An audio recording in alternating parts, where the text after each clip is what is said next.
jelas ya. Yang lain bagaimana? Bisa dengar ya? Beda dia, Dok. Oke, baik. Terima kasih responnya ya. Soalnya kalau tidak ada yang menjawab, saya tidak tahu apakah saya punya suara bisa didengar dengan baik atau tidak. Oke, terima kasih. Salam sehat, salam sejahtera untuk kita semua. Alhamdulillah kita ketemu lagi. Mohon maaf saya agak terlambat. Kuliah hari ini juga harusnya kita lakukan hari Senin kalau saya tidak salah ya, Senin atau Selasa, tetapi karena satu dan lain hal, makanya digeser ke hari Jumat dengan waktu yang sama. Hari ini kita akan diskusi ya, kalau saya lebih senang diskusi, kita akan diskusi 2 materi, yaitu yang pertama aspek neurologis dari penyakit tiroid. Kemudian yang kedua adalah neuropati diabetes ya, atau neuropati diabetikum. Nah, kedua materi ini merupakan materi yang disajikan pada blok penyakit-penyakit gangguan endokrin dan metabolisme, karena kedua penyakit atau kedua kondisi ini ada kaitannya dengan gangguan kelenjar endokrin, yaitu kelenjar pankreas untuk neuropati diabetik dari produksi insulin, kemudian yang kedua adalah gangguan dari kelenjar tiroid untuk yang aspek neurologis dari penyakit-penyakit tiroid. Baik, saya langsung saja share screen ya. Share screen.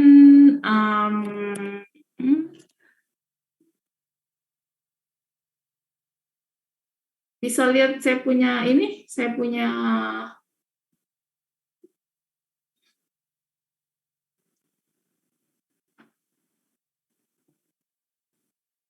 bisa lihat layar monitor saya? Oke, Dok, terlihat, Dok. Oke. Bentar ya, ini lagi loading. Maaf ya, ini masih di cat lab.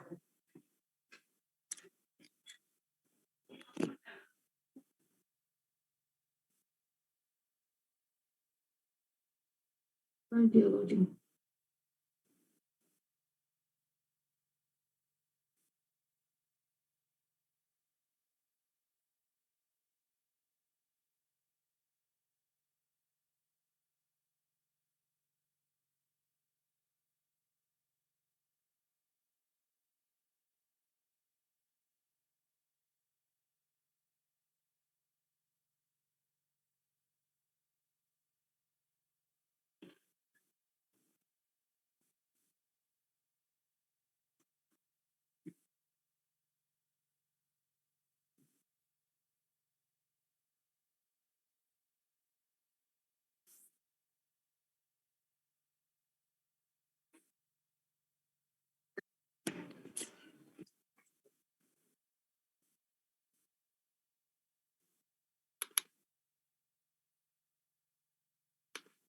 Oke, baik.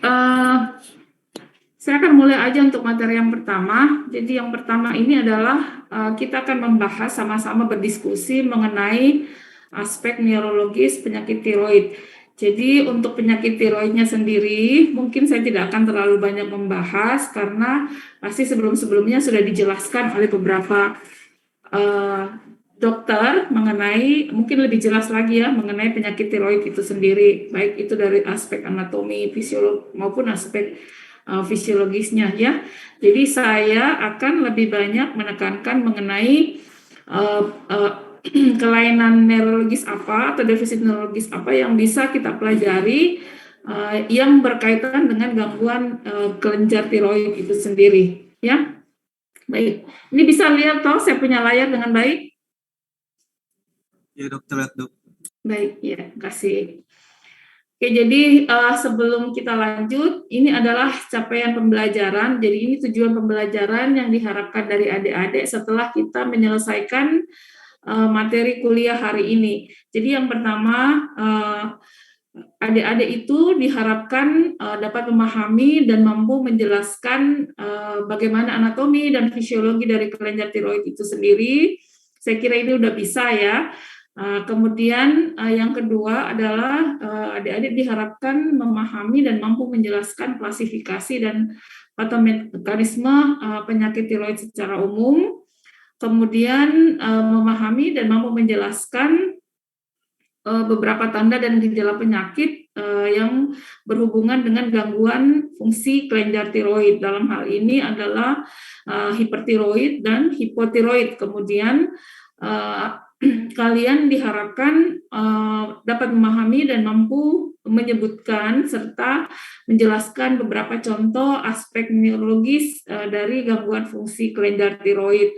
Dan yang terakhir adalah mampu menjelaskan penanganan, kemudian pencegahan dan memberikan edukasi juga ya, termasuk mengenai aspek umum dari gangguan kelenjar tiroid ini. Adapun materi pembelajaran, jadi yang pertama yaitu saya akan menjelaskan apa itu penyakit atau gangguan kelenjar tiroid, kemudian apa itu yang dimaksud dengan hipertiroid atau hipotiroid, kemudian anatomi secara singkat ya, anatomi dan fungsi kelenjar tiroid itu sendiri, apa yang dimaksud dengan hipertiroid dan hipotiroidisme, kemudian apa aspek-aspek neurologis yang berkaitan dengan penyakit tiroid. Oke, sebelumnya saya belum memperkenalkan diri ya. Saya Dr. Cia, nama lengkap saya Dr. Nur Syariah Hamado, saya spesialis saraf, makanya hari ini kita akan lebih banyak membahas mengenai aspek neurologisnya, aspek neurologis dari gangguan fungsi kelenjar tiroid itu sendiri. Nah, kalau secara umum kelenjar tiroid itu merupakan kelenjar yang terbesar pada tubuh kita ya. Jadi letaknya itu di daerah leher, di bawah jakun. Ya kalau kita lihat ini larynx, kemudian ini trakea. Jadi kelenjar tiroid itu berada di antara larynx dan trakea, bentuknya seperti kupu-kupu. Kemudian ada juga yang memiliki 4 kelenjar paratiroid ya. Jadi yang besar ini adalah kelenjar tiroid, bentuknya itu seperti folikel tersusun dari beberapa folikel kelenjar yang aktif menghasilkan hormon ya. Jadi menghasilkan 2 macam hormon, yaitu hormon triiodotyrosine dan hormon tironin atau T3, kemudian hormon tiroksin atau T4. Nah, fungsi hormon yang dihasilkan oleh kelenjar tiroid ini adalah berguna untuk menjaga kelangsungan metabolisme tubuh, terutama metabolisme karbohidrat dan metabolisme lipid, ya. Kemudian juga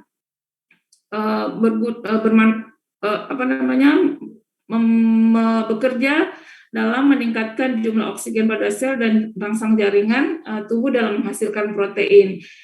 Nah, dalam kondisi normal, sistem tiroid bekerja melalui sumbu hipotalamus, hipofisis, dan tiroid atau yang dikenal dengan HPT aksis atau sistem homeostasis tiroid atau kontrol umpan balik tirotropik. Jadi ada 3 struktur yang memegang peranan penting pada sistem tiroid. Jadi yang pertama yaitu hipotalamus pada CSP, kemudian ada glandula pituitari atau hipofise, kemudian glandula atau kelenjar tiroid itu sendiri. Nah, aksis daripada hipotalamus, hipofisis, dan tiroid ini merupakan bagian dari sistem neuroendokrin yang bertanggung jawab untuk pengaturan metabolisme dan juga berperan aktif pada respon stres kita. Jadi pada saat kita stres, sistem tiroid ini melalui sumbu atau aksis hipotalamus, hipofisis, tiroid itu akan memberikan respon umpan balik, ya.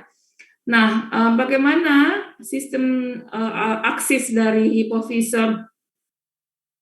hipotalamus, hipofise, dan tiroid itu bekerja, ya, secara umum ini ya, kita akan membahas secara umum.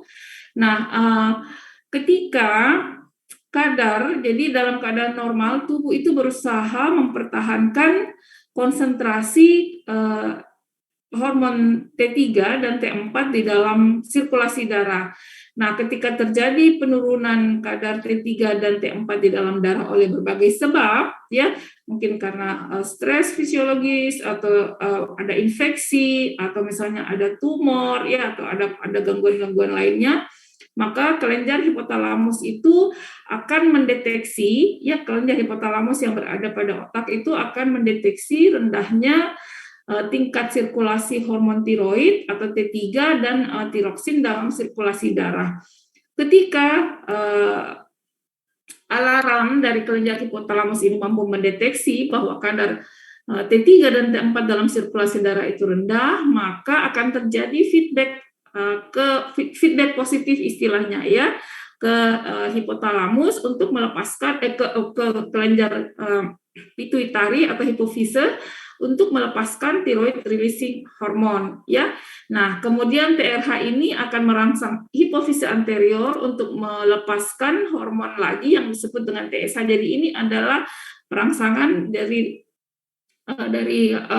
hipotalamus, kemudian hipofise melepaskan hipofise anterior untuk melepaskan TSH, kemudian setelah itu pelepasan TSH atau sirkulasi thyroid stimulating hormone di dalam darah itu akan merangsang kelenjar tiroid untuk memproduksi hormon tiroid sampai kadar di dalam kadar hormon tersebut kembali normal di dalam sirkulasi darah. Nah, hormon tiroid ini memberikan kontrol umpan balik yang negatif atas kerja dari hipotalamus dan kelenjar hipofisis anterior, sehingga akan terjadi homeostasis, ya, jadi terjadi keseimbangan yang sempurna pada kerja atau mekanisme dari sistem tiroid ini, ya. Nah, dalam keadaan normal, kadar hormon tiroid seperti T4 dan T3 itu berada dalam keseimbangan dengan mekanisme atau kerja dari TSH itu sendiri. Jadi kalau misalnya seperti yang saya jelaskan tadi, kalau kadarnya turun, maka akan terjadi mekanisme umpan balik positif, ya. Nah, ketika kadar T4 dan T3 di dalam darah itu sudah normal, maka akan terjadi umpan balik negatif yang menekan produksi TSH itu. Oke, nah ini.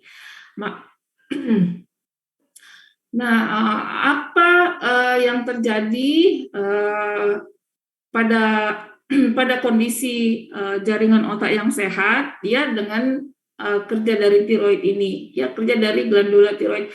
Nah, pada kondisi sehat, ya, hormon tiroid ini berfungsi atau bekerja pada beberapa mekanisme, ya, dalam sistem saraf kita, ya. Jadi yang pertama misalnya dia membantu metabolisme umum neurogenesis, ya. Jadi neurogenesis itu adalah mekanisme pembentukan jaringan atau sel-sel saraf yang baru, ya, untuk mempertahankan fungsi saraf yang normal. Itu namanya neurogenesis. Kemudian juga membantu mempertahankan metabolisme glukosa dalam kondisi normal. Jadi metabolisme glukosa itu dibutuhkan sebagai bahan bakar, ya, metabolisme otak. Jadi yang bisa menembus sawar darah otak itu adalah glukosa. Jadi karbohidrat, misalnya kalau kadar glukosa di dalam sirkulasi darah turun atau kadar glukosa di dalam cerebrovaskular, ya, sirkulasi darah otak itu turun, maka tubuh akan berespon untuk mempertahankan kadar glukosa itu kembali normal. Jadi misalnya kita akan jadi mengantuk, ya, kemudian kita jadi confusing, gelisah, kemudian tidak sulit untuk berkonsentrasi, ya, itu adalah tanda awal dari kekurangan glukosa pada sirkulasi darah otak, ya. Nah, jadi ingat yang bisa menembus kita punya sawar darah otak itu adalah karbohidrat dalam bentuk glukosa. Nah, kemudian fungsi dari hormon tiroid yang lain itu pada sistem susunan saraf kita adalah menyokong terjadinya atau menyokong mekanisme transmisi sinaptik ya. Jadi transmisi sinaptik itu adalah cara antara satu sel saraf dengan sel saraf yang lain itu melakukan komunikasi. Ya, jadi semakin bagus kita punya transmisi sinaptik, maka semakin bagus sinyal dihantarkan dari apa namanya sel saraf ke sel-sel efektor. Misalnya ya, jadi transmisi sinaptik itu kalau kita masuk melalui panca indera misalnya ya, jadi organ visual misalnya ya. Nah, rangsangan diterima ya oleh kita punya organ mata, penginderaan itu dalam bentuk cahaya ya, gelombang cahaya. Kemudian gelombang cahaya ini akan masuk ke sel, diterima oleh sel sel saraf ya yang bentuknya bipolar pada kita, yang diterima oleh sel-sel rod and cones di kita punya sistem optik itu, kemudian akan diubah menjadi senyawa kimia ya. Nah, kemudian setelah itu akan ditransmisikan melalui saraf optikus atau nervus optikus ke area sensorik visual di otak ya. Nah, seperti itu istilahnya, contoh kasarnya sinaptik transmisi. Nah, salah satu fungsi dari hormon tiroid ini adalah mempertahankan atau membantu mekanisme transmisi sinaptik dalam kondisi normal. Kemudian juga fungsi yang lain dari kelenjar tiroid ini adalah mendukung atau membantu struktur dari spine itu adalah jonjot saraf ya, jadi bukan spinal yang di belakang. Jadi sel-sel saraf itu memiliki spina atau takik-takik yang berfungsi pada mekanisme, jadi yang menghubungkan antara satu sel saraf dengan sel saraf yang lain itu selain dendrit ya ada juga spine-nya. Jadi spine di sini adalah bagian dari dendrit itu sendiri. Kemudian hormon tiroid juga membantu pada proses proliferasi dan migrasi sel-sel pada tubuh kita. Nah, ketika dalam kondisi yang tidak normal, gangguan pada kelenjar tiroid itu juga bisa bermanifestasi pada gangguan neurologis ya. Jadi misalnya bisa berperan atau berkontribusi terhadap pembentukan atau perburukan dari penyakit-penyakit Alzheimer, depresi, kemudian spektrum autism. Jadi kalau penyakit-penyakit tiroid ini yang berhubungan dengan gangguan atau disfungsi kelenjar tiroid itu lebih banyak dihubungkan ke gangguan-gangguan neuropsikiatrik dan gangguan gerak ya, jadi kayak movement disorder, tremor dan sebagainya ya. Nah, kalau kita lihat dilanjut ya. Nah, ini yang di bawah. Nah, metabolisme, jadi fungsi dari kelenjar tiroid juga ini membantu kelangsungan metabolisme secara umum, metabolisme yang terjadi di tubuh secara umum ya. Jadi misalnya peningkatan metabolisme karbohidrat, kemudian pembentukan dan formasi tulang, kemudian metabolisme protein, kemudian biogenesis dari mitokondria. Nah, saya langsung aja ya ke aspek neurologis penyakit tiroid. Nah, kelenjar tiroid itu bertanggung jawab atas produksi hormon tiroid yang berdampak pada pembentukan, misalnya ya, secara umum pada pembentukan dan pertumbuhan tulang. Tadi saya sudah jelaskan pada gambar sebelumnya. Ya, kemudian juga membantu pada mekanisme metabolisme karbohidrat dan lipid.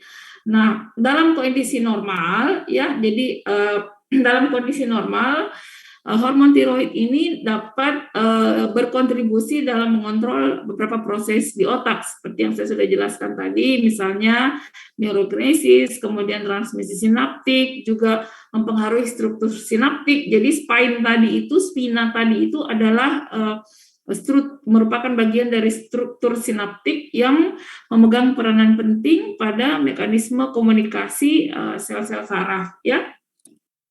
Nah, Kemudian hormon tiroid juga itu membantu atau mempengaruhi proliferasi dan migrasi sel, metabolisme glukosa, termasuk mempengaruhi ekspresi transporter glukosa, ya. Kemudian aktivitas enzim dan biogenesis mitokondria. Seperti yang kita ketahui bersama bahwa ekspresi transporter glukosa, kemudian aktivitas enzim dan biogenesis mitokondria itu sangat merupakan faktor yang sangat vital ya terhadap kelangsungan hidup atau kelangsungan kerja dari sel-sel, baik itu sel tubuh maupun sel-sel saraf, sel-sel yang lainnya ya. Nah,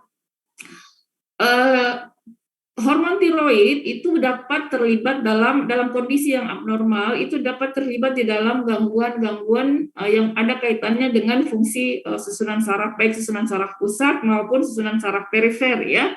Nah, gangguan pada susunan saraf pusat itu bisa bermanifestasi klinis seperti misalnya gangguan fungsi kognitif, demensia, pelupa, pikun ya, kemudian depresi, susah fokus, gangguan gangguan memori ya, gangguan spektrum autism, dan yang kalau pada saraf perifer itu juga bisa bermanifestasi klinis seperti neuropati ya. Neuropati jadi baik dalam kondisi hipertiroid, jadi ketika kita punya hormon tiroid itu berlebihan atau kondisi yang disebut dengan hipertiroidisme, itu juga ada pengaruhnya terhadap kita punya susunan saraf pusat, maupun pada kondisi hipotiroid atau di mana kadar hormon tiroid kita di bawah level ya, di bawah kadar normalnya. Saya kira kadar normalnya nanti sudah dipelajari pada kuliah sebelumnya ya. Oke, nah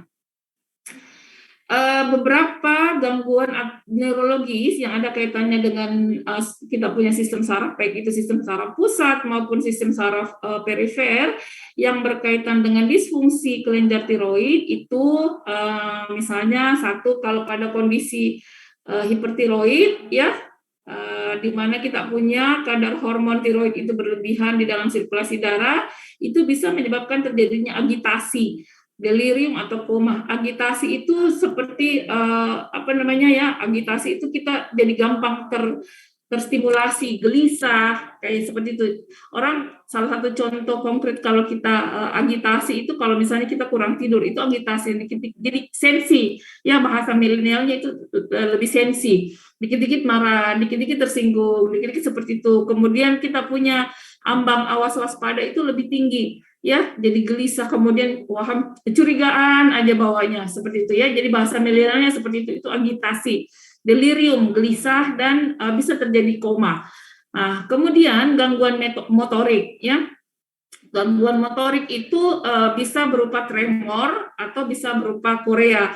Kalau tremor itu gangguan terutama pada kita punya jari-jari ya. Kalau korea itu dia lebih ke tungkai, jadi dia lebih besar ya. Kalau tremor di bawah, kemudian kalau korea itu dia lebih kasar gerakannya seperti ini ya. Nah, yang lain ya, kondisi gangguan neurologis yang lain yang ada hubungannya dengan disfungsi dari kelenjar tiroid, hipertiroidisme itu ada miopati ya, kemudian ada mialgia. Jadi bisa dibedakan antara miopati dan mialgia. Kalau miopati itu adalah gangguan fungsi otot ya, bisa misalnya kelemahan atau kelumpuhan ya. Sementara kalau mialgia itu adalah rasa nyeri ya pada otot. Jadi beda antara miopati dengan mialgia. Kemudian kram otot, weakness and waxing itu adalah kelemahan dan mengecilnya dari atrofi. Kita punya otot-otot proksimal. Kemudian bisa terjadi rhabdomyolysis. Jadi rhabdomyolysis itu adalah katabolisme, jadi penghancuran dari kita punya sel-sel serabut otot. Ya, jadi rhabdomyolysis. Jadi hancur pelan-pelan hancur kita punya serabut otot. Kemudian bisa paralisis periodik. Jadi paralisis periodik itu adalah kelumpuhan yang sifatnya periodik. Jadi tidak menetap dan tidak terjadi terus-menerus. Ini biasanya kalau kondisi yang menyertai paralisis periodik itu terkoreksi, misalnya kalau dia ada gangguan kadar hormon tiroid, atau paling sering juga misalnya gangguan atau imbalance elektrolit, ya, gangguan atau kita punya kadar kalium di dalam sirkulasi darah itu turun, itu juga bisa menyebabkan paralisis periodik. Nah, ketika kondisi yang menyertai paralisis periodik ini terkoreksi, maka kelumpuhan juga bisa teratasi. Jadi paralisis periodik itu kelumpuhan yang sifatnya periodik, ya, tidak terjadi secara terus-menerus. Kemudian yang lain adalah neuropati perifer simptomatik. Ada banyak kondisi yang bisa menyebabkan neuropati perifer. Jadi neuropati perifer itu adalah gangguan atau disfungsi saraf perifer yang terjadi oleh berbagai sebab. Makanya hari ini kita juga belajar soal neuropati diabetik, ya, karena yang satu disebabkan oleh neuropati yang disebabkan oleh gangguan kelenjar tiroid, sementara kalau neuropati diabetik juga adalah neuropati yang disebabkan karena gangguan kelenjar pankreas atau produksi insulin. Nah, ada yang khas dari hipertiroid itu adalah Graves disease oftalmopati. Jadi oftalmopati itu adalah gangguan atau kelainan dari kita punya bentuk mata yang disebabkan karena gangguan kelenjar tiroid. Jadi nanti ada gambarnya, ya, yang akan saya perlihatkan. Untuk kondisi hipotiroid sendiri, ya, ada juga beberapa aspek klinis yang berhubungan dengan turunnya atau rendahnya kadar tiroid di dalam darah atau yang disebut dengan hipotiroid. Yang paling banyak dibahas, ya, di kepustakaan itu adalah Hashimoto disease. Penyakit Hashimoto yang berhubungan dengan fungsi SSP atau kita punya mekanisme kerja SSP itu adalah ensefalopati Hashimoto, ya. Kemudian hipotiroid juga dihubungkan dengan gangguan kognitif, kemudian kejang, ya, terus sensory axonal neuropati, carpal tunnel syndrome atau sindrom terowongan karpal, dan ataksia cerebellar, ya, itu. Benar, ya.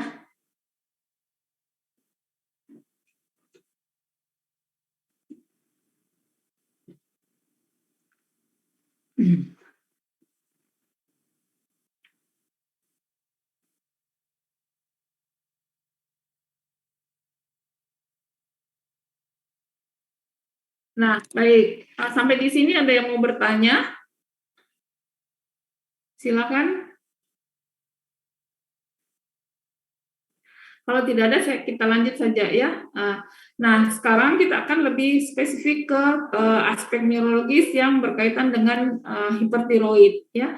Nah, hipertiroid itu didefinisikan sebagai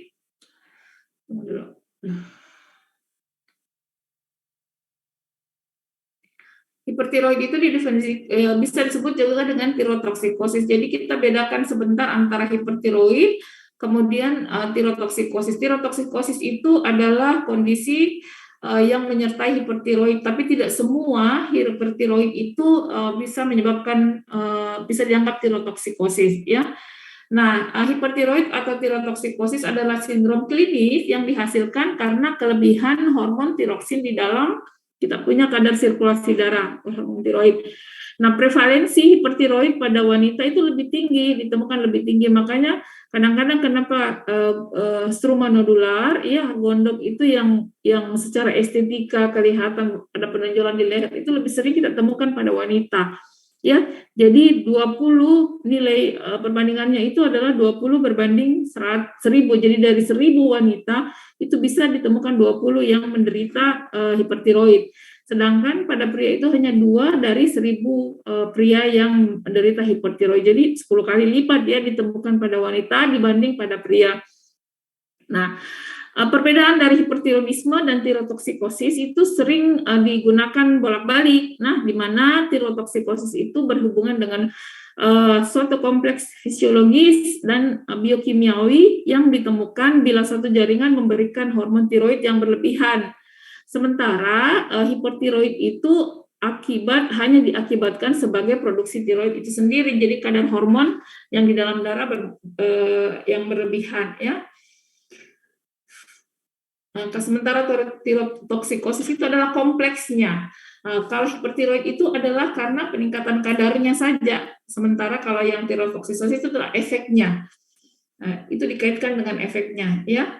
Nah, penyebab hipertiroid, jadi yang pertama adalah penyakit Graves. Nanti ini yang akan kita jelaskan panjang lebar.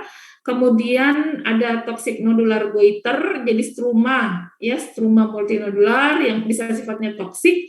Kemudian ada pelepasan atau sekresi thyroid stimulating hormone yang berlebih-lebihan.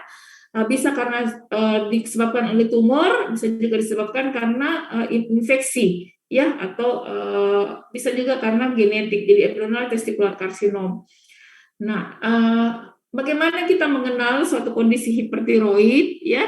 Jadi ada tanda dan gejala, jadi sign and symptom yang ditampilkan oleh kondisi dari hipertiroid itu sendiri. Jadi sebelumnya adik-adik harus bedakan antara tanda dengan gejala ya.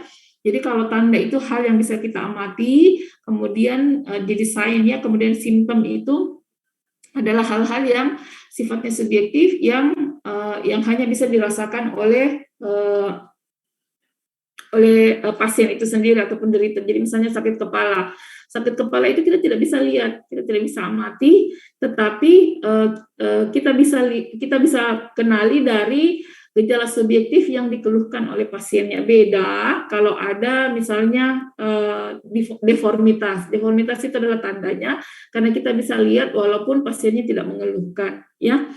Nah, gejala umum dari hipertiroid itu adalah kehilangan berat badan karena hipermetabolisme, ya, hipermetabolisme karbohidrat, kemudian kelelahan yang berlebih-lebihan, iritabilitas atau agitasi, dikit-dikit marah, ya, senggol sedikit nabok, istilahnya kalau generasi milenium, ya, kemudian keringat yang berlebihan dan merasa panas ya, jadi kadang-kadang itu kalau pada pasien biasanya mengeluh harus selalu duduk di depan kipas angin karena panas, tidak bisa mentoleransi panas atau kondisi sekitarnya karena hipermetabolisme ya. Nah, pada sistem kardiovaskular itu biasanya pasien mengeluhkan palpitas, jadi kencang, jadi dada tadinya itu berdegup lebih kencang, jadi kadang-kadang pasiennya datang dengan keluhan bahwa dok dada saya itu berdebar-debar, kemudian saya sesak nafas, nyeri dada, ya kayak itu yang paling sering dikeluhkan oleh pasien. Nah, jika kita lihat ada keluhan, kita mendengar ada keluhan penurunan berat badan, kemudian kelemahan, ya terus rasa panas, terus palpitasi, ya jadi istilahnya orang dumba tidak jelas kayak begitu. Kemudian pada tandanya kita lihat ada exophthalmos, jadi mata melotot seperti itu, ya lebih bagus kita curigai ada sesuatu yang berhubungan dengan kelenjar tiroidnya ini, ya. Nah, untuk pada sistem neuromuskular itu biasanya yang pasien mengeluhkan itu nervousness, ya. Jadi nervousness itu gampang gugup, kemudian agitasi, psikosis, tremor, ya. Jadi nanti kita akan lebih fokus ke tremor, kemudian Graves disease dan encephalopathy Hashimoto. Jadi 3 itu yang akan kita bahas lebih lanjut ya. Kemudian ada proximal myopathy, periodic paralysis, myasthenia gravis, ya penyakit Graves ini adalah segala sesuatu yang berhubungan dengan aspek neurologisnya. Untuk traktus gastrointestinal biasanya pasien itu mengeluhkan vomiting, diare, ya dengan steatore. Jadi ini adalah termasuk manifestasi otonomik, ya manifestasi otonomik dari neuropat. Jadi gastrointestinal, jadi sistem-sistem yang lain ini itu adalah gejala klinis dari neuropati otonomik yang ada kaitannya dengan gangguan atau disfungsi hipertiroid, kelenjar tiroid itu, ya. Nah, sekarang kita masuk ke tremor. Jadi salah satu manifestasi neurologis ya, aspek klinis neurologis dari hipertiroid itu adalah tremor. Jadi tremor itu adalah jadi kayak goyang-goyang seperti ini ya, dia punya telapak tangan. Nah, tremor itu adalah merupakan rangkaian gerakan involunter. Jadi kata kuncinya adalah gerakan involunter. Kemudian sifatnya ritmis, berbentuk getaran ya pada satu atau lebih bagian tubuh. Itu timbul akibat berkontraksinya otot-otot yang berlawanan secara bergantian atau irregular dengan frekuensi dan amplitudo tetap. Ya, jadi hari ini begini, besok juga dia begini, lusa juga dia begini, kemarin dulu dia begini, ya seperti itu. Jadi frekuensinya itu kalau misalnya frekuensi itu kan satuannya hertz ya. Kalau dia tremor halus frekuensinya bisa 2 sampai 5 Hz ya. Kalau dia frekuensinya sedang bisa 5 sampai 8 Hz. Kemudian kalau dia frekuensinya cepat jadi kelihatan sekali dia punya tremor seperti ini itu bisa sampai 12 Hz ya. Nah, jadi amplitudenya tetap. Kalau dia hari ini tremor frekuensi lambat maksudnya besok juga dia tetap frekuensi lambat, lusa juga dia akan tetap jadi frekuensi lambat ya. Nah, tremor itu paling sering didapatkan pada ekstremitas distal dari jari dan tangan, ya. Nah, frekuensi tremor ini bisa lambat. Jadi kalau frekuensi lambat itu 3 sampai 5 Hz, kemudian frekuensi sedang itu 5 sampai 8 atau cepat 9 sampai 12. Nah, bergantung dari topografi tremornya, bergantung juga pada derajat tremornya. Amplitudo tremor itu bisa kasar, ini sudah ya, sedang atau halus, kemudian bisa konstan, intermittent, ritmis, atau non-ritmis. Nah, ini ya, ini adalah tabel yang memperlihatkan klasifikasi tremor. Jadi, tremor itu sendiri ada beberapa, kalau kita lihat ini di kolom pertama, ini adalah jenis tremornya, kemudian ini frekuensinya, ya, di kolom kedua itu amplitudo, kemudian kejadian, kolom keempat itu adalah kejadian yang memicu tremornya atau kejadian yang bisa memperburuk tremornya. Kemudian yang kolom terakhir ini adalah contoh dari penyakit yang menyebabkan terjadinya tremor itu sendiri. Nah, tremor itu ada tremor aksi dan ada tremor istirahat. Jadi ini dua ya, yang secara umum dibagi atas dua, yaitu tremor istirahat dan tremor aksi. Nah, kalau tremor istirahat itu tremornya itu terjadi walaupun dalam keadaan istirahat. Nah, kemudian memburuk, ya ini ya, jadi amplitudonya itu meninggi pada saat gerakan menunjuk sasaran seperti jadi kalau kita mau uji, kita mau tes seperti itu ya. Jadi pasien kita minta untuk menunjuk sasaran atau menunjuk hidung lah, tes jari hidung namanya. Nah, pada saat pada saat istirahat, tremornya itu berfrekuensinya sedang, rendah sampai dengan sedang, ya 2 sampai 5 Hz atau 3 sampai 6 Hz. Tetapi ketika kita lakukan tes tunjuk hidung, pasien kita minta untuk menunjuk hidungnya, maka tremornya itu makin lama makin tinggi, ya makin lama makin tinggi.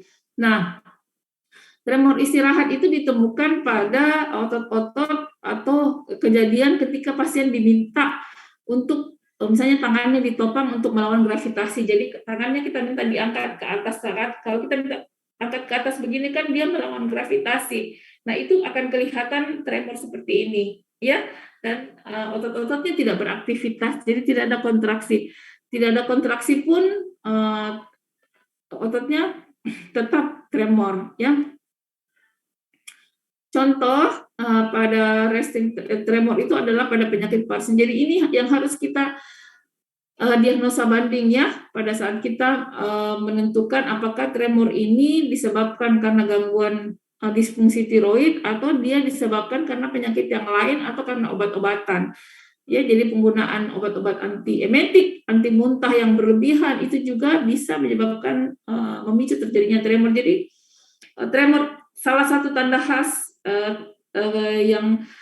yang kita bisa kenali yang berhubungan dengan gangguan fungsi kelenjar tiroid itu adalah tremor, ya. Kalau ada tremor, kemudian ada eksoptalmus, kemudian pasiennya mengeluh palpitasi, keringat yang berlebihan, berat badan turun, ya.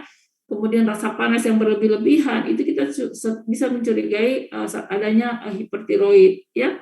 Nah, tetapi ditanya juga apakah ada gangguan gerak yang lain. Jadi kalau penyakit Parkinson itu bukan cuma tremornya, ada gangguan gerak yang lain yang memicu, yang menyertai tremornya itu, ya.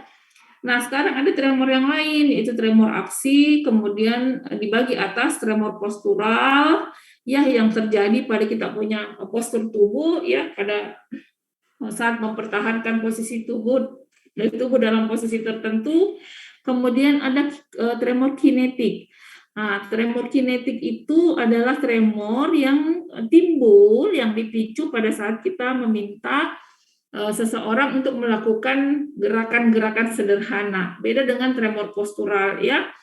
Nah, kalau tremor kinetik sendiri dibagi atas kinetik sederhana, kemudian intensi, dan tremor isometrik atau task spesifik tumor. Ini nanti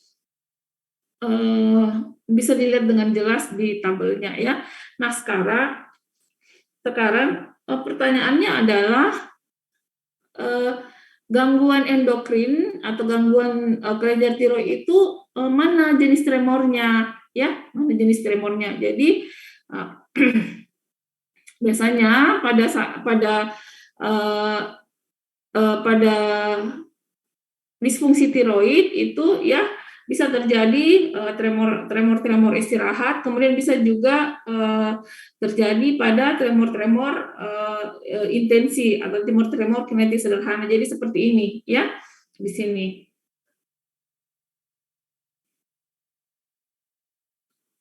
Tremor bisa terjadi, jadi bisa terjadi pada tremor istirahat maupun bisa terjadi pada tremor aksi, ya. Itu kalau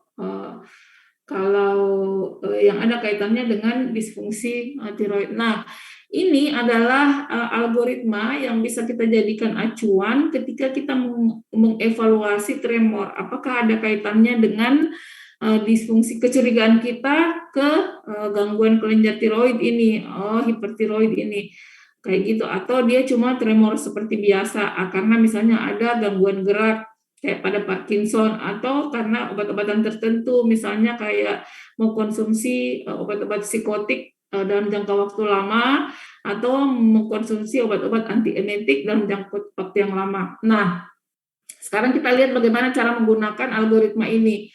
Nah, ada tipe, ya, tadi saya sudah jelaskan pada tabel sebelumnya, ada tipe tremor, ya, ada tipe tremor istirahat, kemudian postural, kinetik. Kita amati dulu, kita observasi topografi dari tremornya, ya. Nah, ketika tremornya terjadi baik dalam keadaan istirahat, atau apakah tremornya itu terjadi dalam keadaan istirahat atau terjadi walaupun pada saat kerja, kalau istirahat tremornya hilang, ya, tapi kalau disuruh melakukan kegiatan atau kontraksi otot, ya, maka tremornya muncul. Itu yang disebut dengan tremor postural atau tremor kinetik. Ya, nah sekarang kita lihat dulu pada saat dia tidur, dia istirahat, tidak melakukan kontraksi otot, tetap terjadi tremor. Ditanyakan apakah pasien minum obat tertentu yang menyebabkan tremor.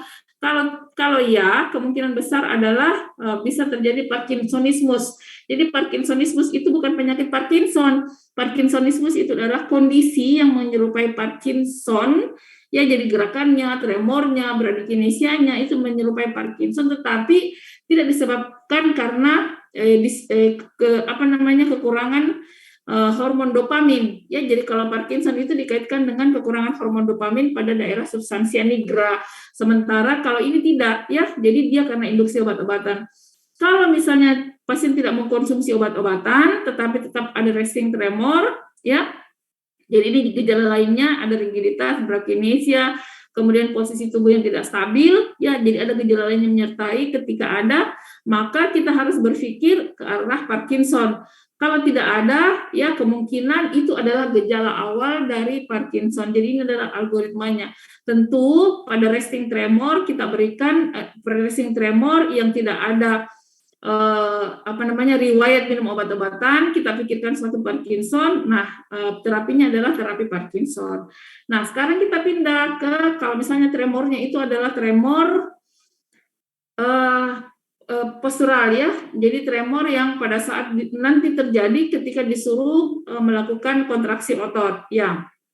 Nah, ditanya apakah pasien meminum obat ya yang dapat menyebabkan tremor. Kalau dia minum ya misalnya menyebabkan tremor itu kalau dia minum obat-obat psikotik ya, minum kayak fluoxetine, SSRI dan jangka waktu yang lama ya. Nah, kalau ada riwayat ini banyak pasien saya yang seperti ini ya. Jadi kalau ada riwayat konsumsi obat-obat psikotik dalam waktu yang lama, kemungkinan besar tremornya itu adalah karena terinduksi obat. Maka penanganannya atau istilahnya hal yang pertama yang kita harus lakukan adalah percobaan dengan menyingkirkan penggunaan obat-obatan itu. Nah, kalau tidak ada riwayat, kita tanyakan apakah ada riwayat ketergantungan alkohol atau tidak. Kalau tidak ada, ya, kalau tidak ada riwayat ketergantungan alkohol, kemudian ada gejala atau tanda penyakit sistemik lainnya, kita cari apakah ada tanda atau gejala penyakit sistemik lainnya. Nah, kalau misalnya tremor postural, kemudian yang tadi yang saya maksud adalah gejala tanda sistemik kayak misalnya dia palpitasi, kemudian ada eksoptalmus, kemudian ada agitasi yang seperti itu. Nah, ada kemungkinan adalah tremor fisiologis yang meninggi yang disebabkan karena disfungsi kelenjar tertentu. Makanya biasanya di sini yang kita sarankan adalah melakukan tes fungsi tiroid ya. Nah, demikian pula kalau misalnya tremor, kalau tidak ada gejala sistemik yang menyertai, kemungkinan besar dia adalah tremor esensial.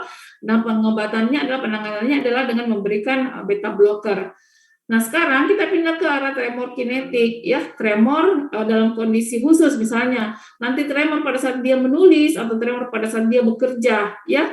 Nah, apakah tremor kinetik itu dipicu ketika pasiennya melakukan pekerjaan tertentu atau tidak? Nah, biasanya yang ini adalah psikogenik, ya, psikogenik, gelisah seperti itu, ya.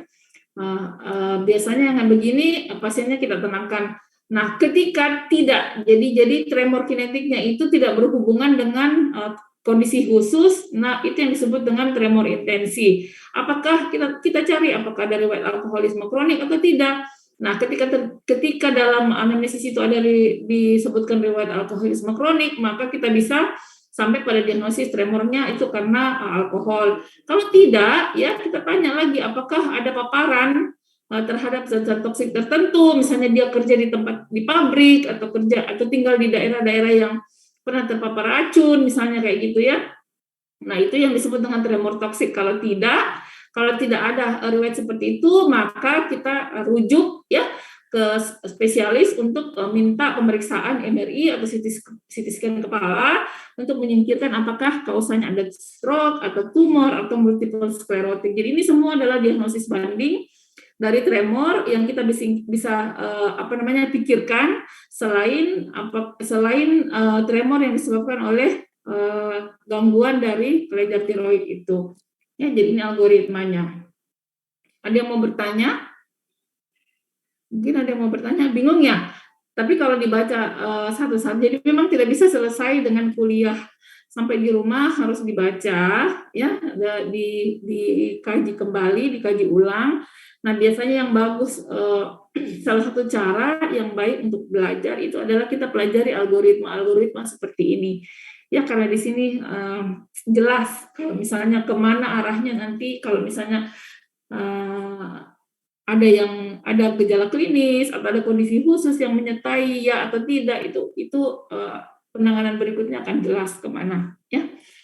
Nah, bagaimana menegakkan diagnosis tremor dengan gangguan tiroid ini? Jadi yang pertama yang kita harus lihat ya, kita melakukan anamnesis ya. Jadi kita gali informasi dari anamnesis secara mendalam, secara terstruktur. Kemudian dilakukan, jadi dari anamnesis itu kita tanyakan apakah onset atau awitan tremornya tiba-tiba atau ini sudah lama perlangsungannya, apakah apakah tremornya itu dalam keadaan tidur juga tremor, atau nanti melakukan aktivitas baru tremornya datang. Kemudian apakah tremornya itu apa namanya pada kondisi khusus tadi, apakah misalnya nanti pada saat membaca atau pada saat menulis tuh ada tremor atau tidak. Kemudian tanya lagi, ya, jadi ini adalah informasi yang kita gali pada saat melakukan anamnesis. Apakah tremornya itu ada gangguan klinis yang lain, ya? Jadi kayak tadi misalnya disertai dengan keringat berlebihan atau disertai dengan nafsu makan yang meningkat tetapi berat badan yang menurun, ya, karena hipermetabolisme karbohidrat. Jadi itu adalah anamnesis, informasi-informasi yang digali dari anamnesis. Kemudian pemeriksaan fisis umum, ya, pemeriksaan fisis umum, tekanan darah, denyut nadi, ada palpitasi, ya, kemudian jadi tanda vital, ya, tekanan darah, kemudian denyut nadi, suhu, ya, mungkin terjadi peningkatan dari suhu basal tubuh, kemudian karena hipermetabolisme dan pernafasan. Pernafasan itu bisa terjadi pernafasan yang lebih cepat karena terjadi hipermetabolisme, ya. Setelah itu dilakukan pemeriksaan neurologis. Nah, pemeriksaan neurologis tentu yang kita cari adalah misalnya kesadarannya, Glasgow Coma Scale-nya, kemudian fungsi kognitifnya, ya, apakah ada gangguan fungsi kognitif, dia agitasi, jadi kemudian dia lebih gampang terangsang, maksudnya terstimulasi, gampang marah, ya, kayak gitu. Jadi itu neuropsikiatrik, pemeriksaan neuropsikiatrik. Kemudian kita lakukan pemeriksaan motorik, ya, pergerakannya seperti apa, ada tremornya seperti apa, apakah jadi kita lihat topografi tremornya di mana, apakah di kepala, di rahang, pita suara, ekstremitas, dan lain-lain. Kemudian kita lihat, ya, jadi ini semua pemeriksaan fisik neurologisnya. Aktivitas tremornya, apakah pada saat istirahat, postural, intensi, dan lain-lain sebagainya, frekuensinya berapa, ya, apakah frekuensinya frekuensi rendah, sedang, atau tinggi. Ya, itu kita deskripsikan tumornya, tremornya seperti apa. Kemudian bisa dilakukan pemeriksaan cairan cerebrospinal atau LCS, ya, liquor cerebrospinal, untuk mendeteksi adanya imunoglobulin. Ini bisa dilakukan untuk diagnosa banding ataupun kondisi-kondisi yang menyebabkan hipertiroid yang ada kaitannya dengan autoimun, ya. Nah, ini juga bisa digunakan untuk menegakkan diagnosa banding, menyingkirkan diagnosa banding miastenia gravis, ya, karena miastenia gravis juga itu penyakit pada neuromuscular junction yang disebabkan karena autoimun, ya. Nah, kemudian pemeriksaan lain yang bisa dilakukan adalah pemeriksaan EEG atau kecepatan hantaran saraf, KHS, ya. Nah, pada pemeriksaan KHS atau kecepatan hantaran saraf ini yang kita lihat adalah misalnya frekuensi tremornya, terus pola kontraksi ototnya seperti apa. Jadi pola kontraksi otot pada otot-otot agonis dan otot-otot antagonis. Kemudian pencitraan otak, ya. Jadi kalau misalnya tremornya resisten, tidak berkurang dengan obat-obatan, maka boleh dipikirkan merujuk. Jadi pemeriksaan CSS, kemudian EMG, dan pencitraan otak itu adalah pemeriksaan spesialistik yang bisa adik-adik lakukan dengan merujuk pasiennya, yang bisa dilakukan dengan adik-adik merujuk pasiennya ke spesialistik, ya. Nah, pencitraan otak sendiri itu yang bisa kita lihat adalah misalnya kalau misalnya kecurigaan tremornya itu karena ada tumor atau ada stroke atau ada multiple sclerosis. Jadi semua pemeriksaan yang kita lakukan ini adalah untuk menegakkan diagnosa dan menyingkirkan diagnosa banding serta merencanakan penata laksanaan, ya. Nah, bagaimana penanganan pada hipertiroid? Jadi yang pertama kita atasi penyebabnya. Kalau memang penyebabnya adalah kelebihan atau tingginya konsentrasi hormon tiroid dalam sirkulasi darah, biasanya kalau misalnya hiperaktif kelenjar tiroidnya dilakukan dengan pembedahan, ya.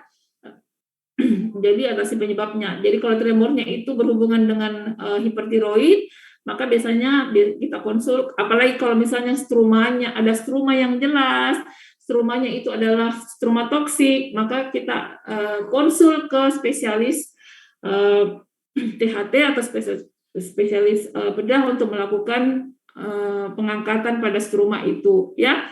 Nah, jika tremor tidak membaik, bisa dipertimbangkan untuk memberikan obat-obat seperti beta blocker. Ya, beta blocker itu contohnya propanolol dosis rendah diberikan pada dosis yang paling rendah, ya, 30 mg. Satu tablet itu 30 mg.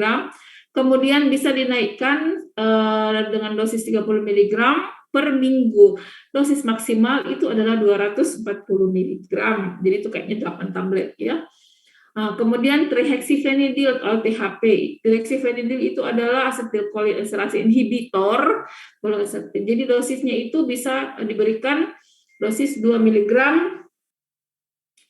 2 sampai 4 mg per hari, ya, per hari. Kemudian bisa diberikan clozapine dengan dosis 12,5 ini sebagai terapi alternatif, ya.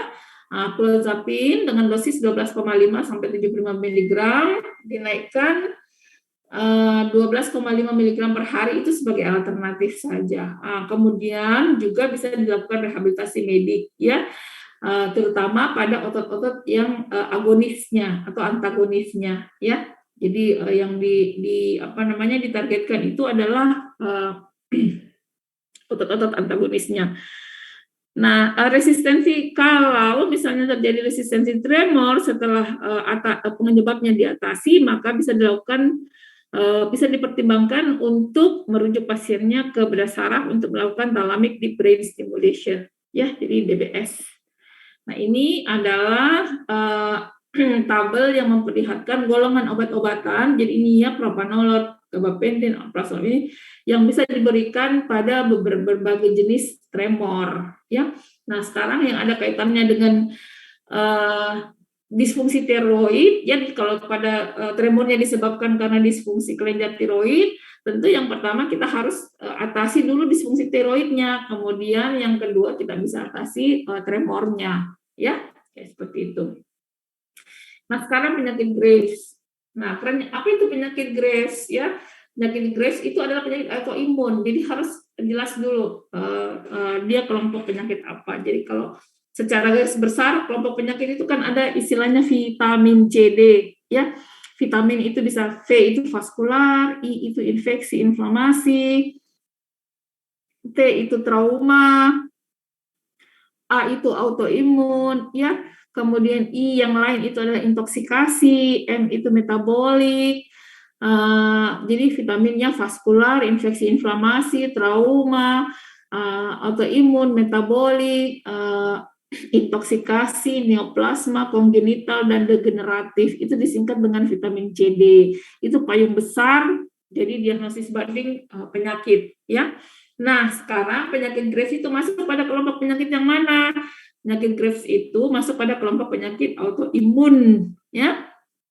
Nah, autoimun yang biasanya ditandai dengan produksi atau antibodi yang memiliki kerja mirip dengan hormon, mirip dengan thyroid stimulating hormone pada kelenjar tiroid. Jadi kita punya tubuh bingung ini TSH atau apa, atau sesuatu yang menyerupai TSH. Jadi kerjanya sama, makanya disebut dengan autoimun. Nah, autoantibodi imunoglobulin ini disebut dengan thyroid stimulating immunoglobulin, ya. Jadi TSIG ini meningkatkan pembentukan hormon tiroid juga, ya. Jadi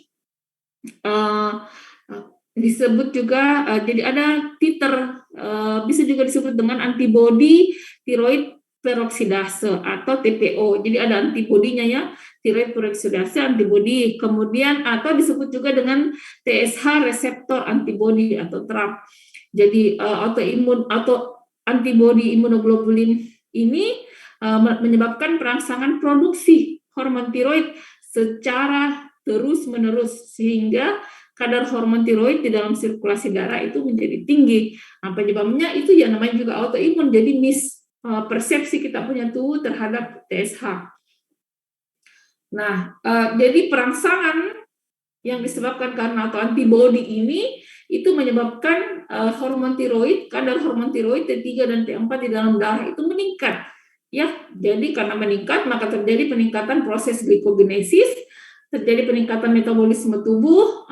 Karena setelah itu tubuh akan berespon dengan menstimulasi pelepasan sel-sel inflamatorik seperti fibroblast. Ya, konsekuensinya apa? Nah, bisa terjadi myositis orbita yang menyebabkan pembengkakan otot-otot, paraptosis, dan diplopia. Pokoknya ini semua adalah komplikasi yang disebabkan karena terjadinya atau meningkatnya proses inflamasi dari respon metabolisme tubuh yang meningkat secara berlebih-lebihan. Ya. Nah, peningkatan hormon tiroid dalam sirkulasi darah ini juga meningkatkan aktivitas gastrointestinal, meningkatkan pembakaran lemak. Bagus sih orang bisa kurus, tapi kurus sekali, ya bukan kurus yang diinginkan. Ya, kemudian produksi panas meningkat, peningkatan nafsu makan, peningkatan suhu tubuh. Ketika suplai nutrisi itu tidak adekuat, maka akan terjadi perubahan pola nutrisi, kita jadi kakeksia, itu yang disebut dengan wane and waxing tadi, seperti itu pada otot-otot proksimal, ya. Nah, ini kita lihat, ini adalah ilustrasi dari penyakit Graves. Jadi ini gejala klinis lain yang ditampilkan oleh penyakit Graves selain dari keluhan palpitasi tadi. Jadi keluhan palpitasi, kemudian hot waves, ya, jadi merasa bahwa panas di dalam tubuhnya berlebih-lebihan. Nah, ini adalah ophthalmic Graves. Apa itu ophthalmic Graves? Adalah istilah yang biasa digunakan pada pasien, ya, untuk menggambarkan kelainan yang terjadi pada mata, tetapi tidak ada disertai dengan hipertiroid. Jadi maksudnya tidak ada struma-strumanya begitu, ya. Tidak ada struma. Jadi ini biasanya toksik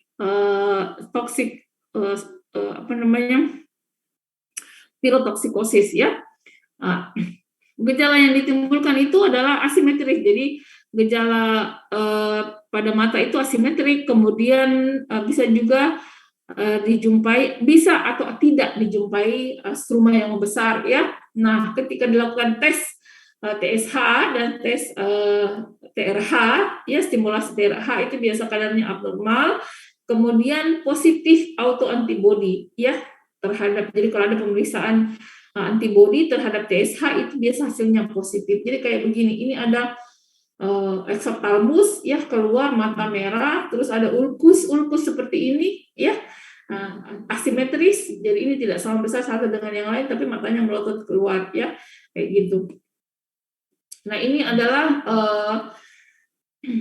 gejala lain, ya, gejala lain yang ditampilkan oleh penyakit Graves. Jadi kalau misalnya dari atas sampai ke bawah, jadi ada nervous, ya, dari yang ada kaitannya dengan aspek neuropsikiatriknya, itu adalah dia gelisah, nervous, excitability, kemudian restlessness, itu tidak bisa istirahat, jadi kayak tidak bisa tidur, goyang-goyang terus terang menjadi restlessness. Ada itu orang yang kayak kalau duduk pun dia goyang kakinya, itu yang biasa disebut dengan restless leg syndrome, ya. Jadi tidak bisa istirahat dia punya kaki. Kemudian emotional instability.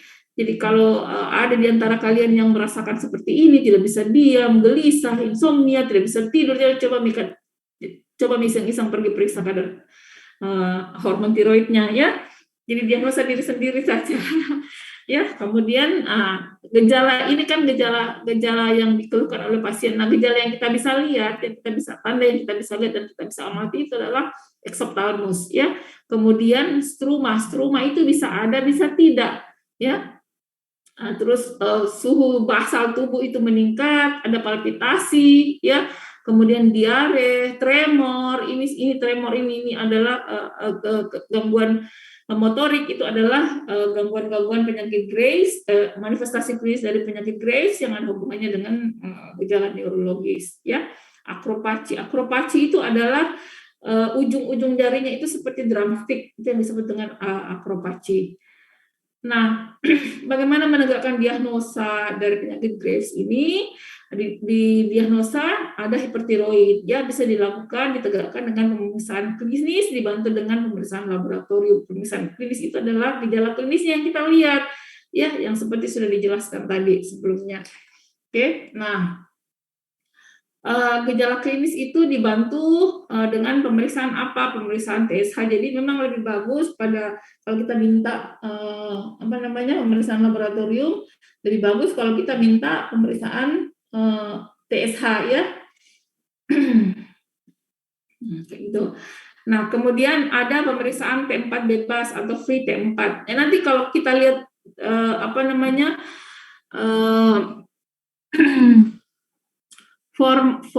formulir permintaan pemeriksaan laboratorium itu biasanya ada beberapa jenis tes untuk kelenjar tiroid itu yang bisa kita minta. Ada apakah kita mau minta serum TSH, apakah kita mau minta free T4 atau kita minta T3 seperti itu. Ya, itu biasanya ada. Nah, biasanya yang kita minta itu adalah pemeriksaan kadar serum TSH, ya, nilainya sensitif, sangat sensitif, ya.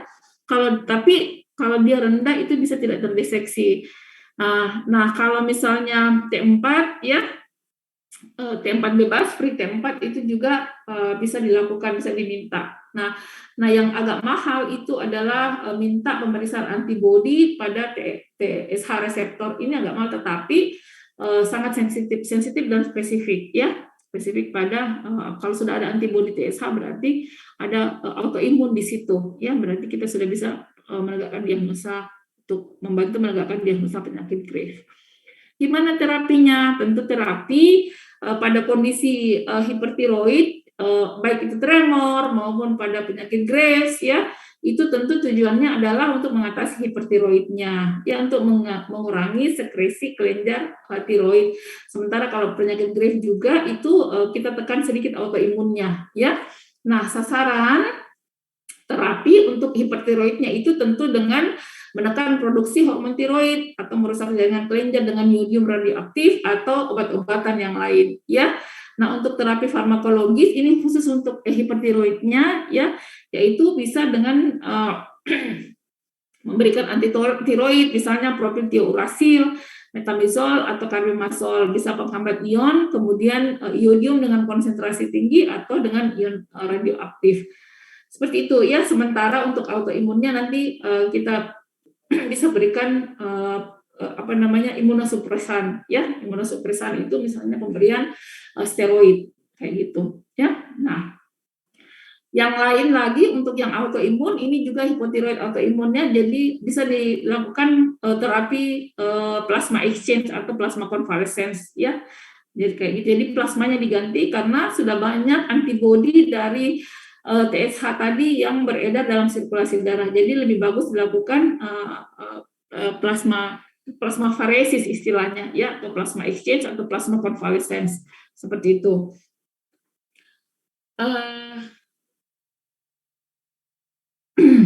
Nah, sekarang kita beralih ke kondisi hipotiroid. Tadi kan sudah hipertiroid. Nah, sekarang hipotiroid. Nah, hipotiroid yang ada kaitannya dengan gangguan neurologis itu Hashimoto disease, ya.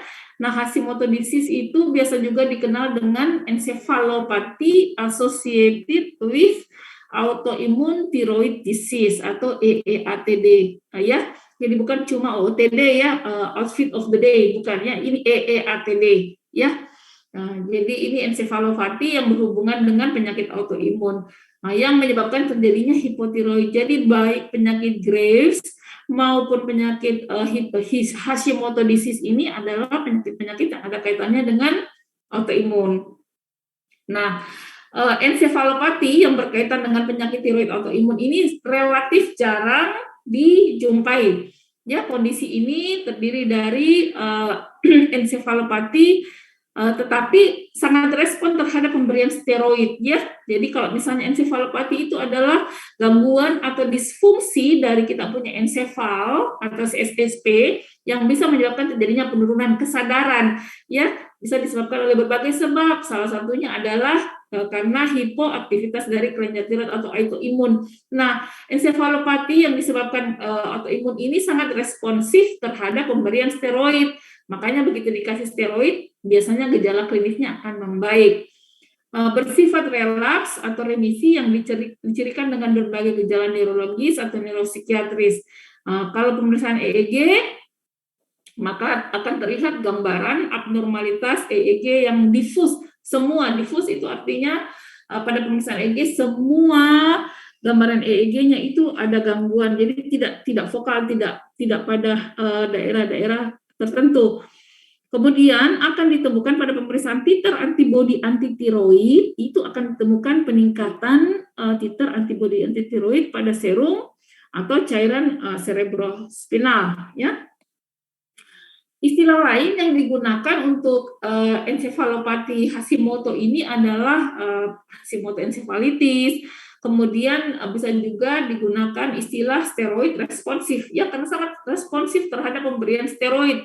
Jadi gejala klinisnya itu akan membaik dengan pemberian steroid. Jadi makanya disebut dengan steroid responsif encephalopathy associated. Panjang sekali namanya ini, ya.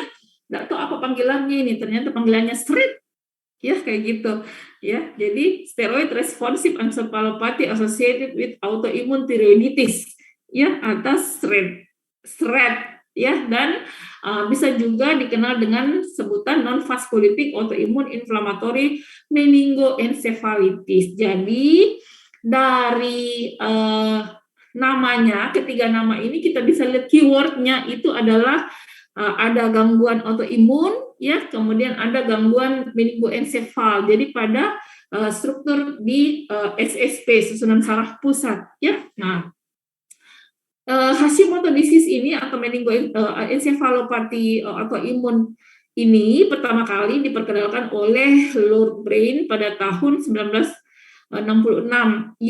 Jadi Lord Brain ini mendeskripsikan seorang pasien yang memiliki manifestasi klinis yang memperlihatkan berbagai manifestasi klinis dengan kadar tiroid yang berfluktuasi. Ya, jadi kadang diperiksa kadar tiroidnya, kemudian dihubungkan dengan manifestasi klinisnya. Nah, HE ini atau Hashimoto encephalopathy ini jarang, ya, jadi terjadi itu prevalensinya itu hanya 2,1 per 100.000 kejadian, ya, per 100.000 kejadian. Tapi jadi mungkin kadang-kadang tidak terdeteksi, apalagi kalau pasien-pasien dengan encephalopathy itu kadang-kadang kita berikan sering kita berikan prednisone atau steroid, prednisone itu langsung membaik. Jadi kita lebih sering atau lebih bisa terkecoh dengan mungkin vaskulitis atau encephalitis kausa infeksi lainnya, ya, jadi bukan karena gangguan tiroid. Jadi seperti itu. Nah, sebagian besar kasus Hashimoto encephalopathy itu dijumpai pada pasien dewasa, namun juga ada pada pasien anak-anak dilaporkan. Jadi onsetnya itu terjadi paling sering sekitar 40-an tahun, tetapi pernah juga ditemukan pada anak usia 18 tahun, kemudian juga bisa sudah pernah ditemukan pada kelompok dewasa tua pada usia 78 tahun. Nah, seperti penyakit Graves atau penyakit yang hipertiroid lainnya atau struma lainnya itu lebih sering ditemukan pada wanita, ya. Jadi 85% dari Hashimoto encephalopathy ini ditemukan pada wanita, mungkin karena hipertiroid juga itu lebih sering ditemukan pada wanita, ya. Jadi encephalopathy Hashimoto-nya mengikut ke situ, ya. Nah, patogenesisnya masih belum jelas, diduga memang adalah autoimun, ya. Jadi yang pertama reaksi autoimun terhadap antigen pada kelenjar tiroid dan SSP, ya. Jadi pada kelenjar tiroidnya autoimunnya, kemudian kena juga SSP-nya, ya. Nah, teori yang kedua patogenesisnya itu adalah karena ada vaskulitis cerebri. Makanya penyakit Hashimoto ini sering dikaitkan digambarkan seperti stroke-like vaskulitis. Jadi seperti stroke, ya, seperti stroke.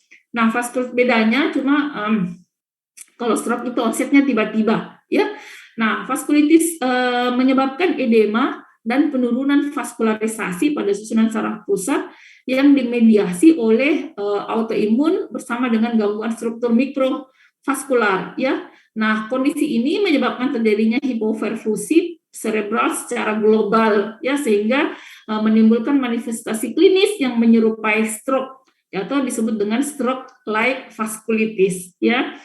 Nah, defisit neurologis yang berkaitan dengan tyrotropin releasing hormone ini juga menjadi salah satu patogenesis, ya yang diajukan yang berkaitan dengan Hashimoto encephalopathy, terutama ketika manifestasi klinisnya ya itu adalah ada kejang atau ada gerakan gerakan gangguan gerak yang bersifat mioklonik, jadi kayak jerk seperti itu ya, tersentak-sentak seperti itu, atau dia ataksik ya, ataksik seperti ini kayak orang menari ya.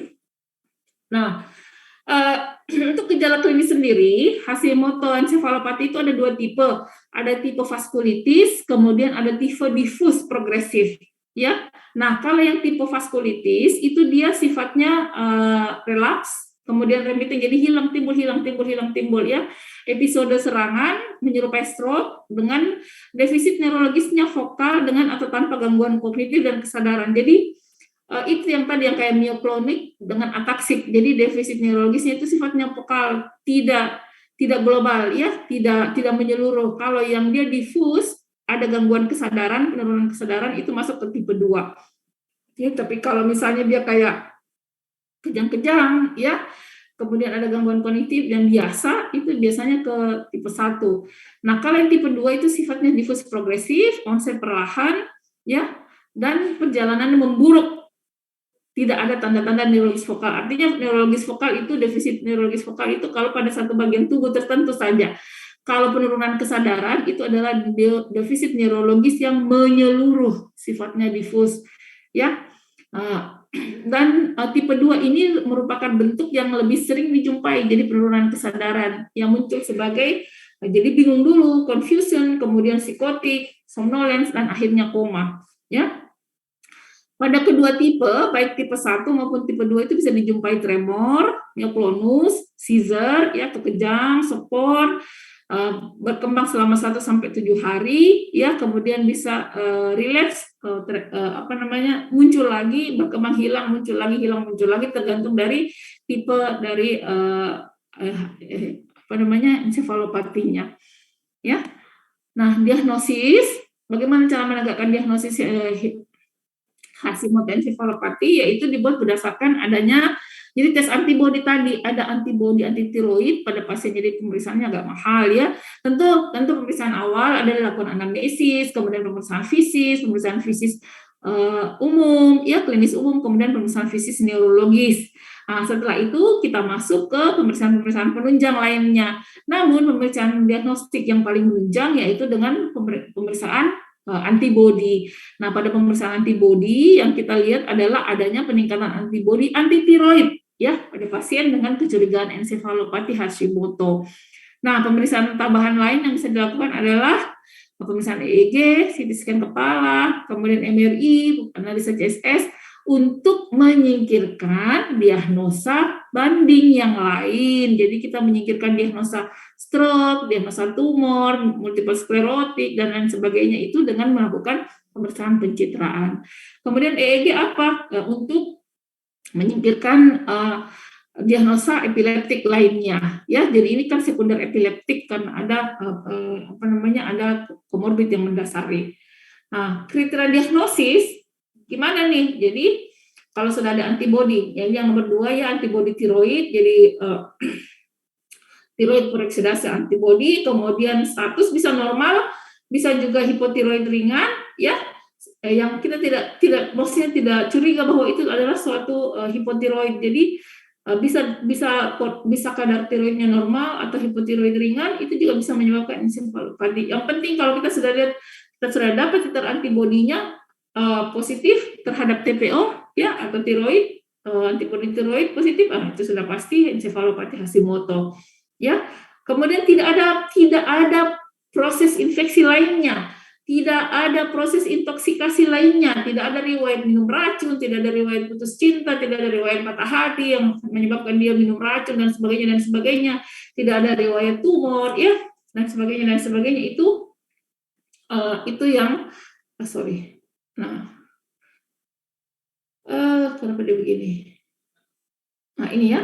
Nah, kemudian tidak ditemukan, jadi pada pemeriksaan pencitraan juga tidak ada tanda-tanda tumor, tidak ada tanda-tanda stroke, dan kemudian tes diagnostik lainnya yang bisa dilakukan, diberikan adalah kita kasih steroid. Kalau pasiennya membaik segera dengan pemberian steroid, ya, kemudian CT scan pencitraan kepalanya itu, CT scan kepalanya itu tidak ada tanda-tanda stroke atau tumor, ya, bolehlah kita minta pemeriksaan antibodi tiroid, ya, kayak gitu. Nah, apa terapinya? Pada fase awal, ya, fase akut dan akut itu akan berespon baik dengan pemberian prednison, ya. Jadi prednison oral dosis tinggi juga bisa kalau dia GCS-nya bagus, ya, atau misalnya karena kejang-kejang vokal atau dia defisit neurologis vokal. Tapi kalau biasanya kalau pasiennya dengan kesadaran menurun tidak bisa minum obat oral, tentu kita kasih metilprednisolon intravena, ya, dosis tinggi 1 gram per hari selama 3 sampai 7 hari. Nah, biasanya memberikan perbaikan nyata itu dalam 1 sampai 6 minggu. Jadi efek steroid di sini bukan sebagai antiinflamasi, ya, tetapi sebagai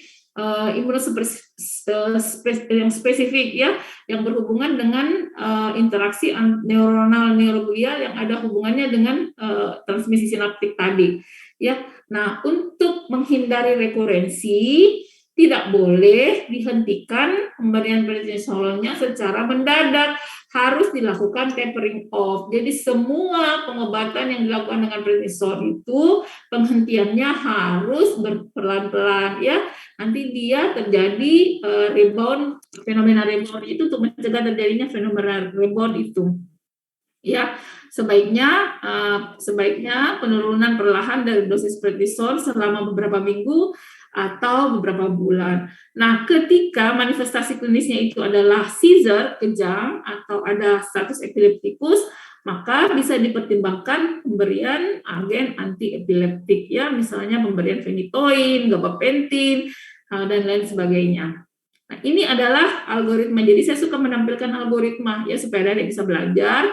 Nah, initial dose, ya. Nah, diberikan metilprednisolon intravena 1 gram per hari selama 3 sampai 5 hari dengan ini taper. Jadi di tapering off ini prednisonnya. Kalau dia ada hipotiroid, ya, jadi misalnya hasil labnya sudah menunjukkan bahwa pasiennya hipotiroid, maka bisa diberikan levothyroxine. Nah, kalau disertai dengan seizing atau kejang, maka boleh dipertimbangkan pemberian antiepileptik drug, ya, obat antiepileptik. Nah, ketika terjadi rekurensi, ya, rekurensi boleh diberikan lagi metilprednisolon 1 gram per, jadi ini untuk rekurensinya 3 sampai 5 hari, atau oral, ya, 60 mg. 60 mg itu sekitar 12 tablet. 1 tablet prednisone itu adalah 5 mg. Jadi kalau kita butuh 60 mg itu berarti sekitar 15 tablet, ya. Cocok, ya. Jadi bukan 12 tablet. Nah, ini slow taper. Jadi dosis diturunkan secara perlahan sampai beberapa minggu atau sampai beberapa bulan, ya. Nah, kalau misalnya masih terjadi rekurensi, prednisone dilakukan secara perlahan, kemudian dilakukan kombinasi terapi dengan ini azathioprin atau siklofosfamid atau methotrexate. Tetapi prednisonnya atau metilprednisolonnya itu diturunkan dulu secara perlahan, ya, kemudian dikombinasi dengan obat lain. Jadi ini tapering off-nya. Nah, biasanya kalau Hashimoto encephalopathy itu sangat berespon dengan pemberian steroid atau prednisone. Nah, biasanya kalau kita lakukan pemberian ini, ya, di awal-awal itu dia sudah memberikan respon yang sangat positif.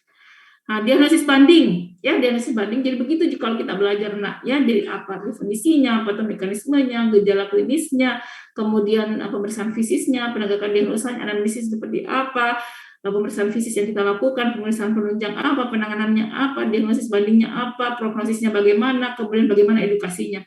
Itu adalah 9 aspek yang harus kita pahami ketika kita belajar di kedokteran, ya. Nah, diagnosis bandingnya adalah kelainan-kelainan yang menyerupai dari Hashimoto encephalopathy itu yang harus disingkirkan. Jadi tadi pemeriksaan-pemeriksaan yang kita minta itu dilakukan untuk menyingkirkan diagnosa banding. Jadi misalnya ada encephalitis, systemic lupus erythematosus, kemudian ada sporadik semenjak disease ini, epilepsi ini, ya, epilepsi yang disebabkan karena mikroorganisme, kemudian vaskulitis, ya, dan penyebab-penyebab lainnya, demensia progresif lainnya, misalnya Alzheimer, yang karena dia sindrom metabolik, ya, yang tidak ada kaitannya dengan kelenjar disfungsi dari kelenjar tiroid. Nah, Bagaimana prognosisnya? Gejala Hashimoto-ensefalopati itu menunjukkan respon yang cepat terhadap terapi medis dan prognosis biasanya baik. Ya. Nah, ini referensinya. Oke. Kita tarik nafas dulu 5 menit ya sebelum pindah ke neuropati diabetik. Kalau neuropati diabetik itu tidak terlalu banyak G-nya. Tidak terlalu banyak G bahannya. Ada yang mau bertanya sampai di sini? Kalau tidak, saya lanjut saja. Kita lanjut saja ya karena mau sholat Jumat. Oke. Yang kedua itu adalah neuropati diabetik ya. Nanti materinya saya kasih ke kampus ya, ke koordinator blognya.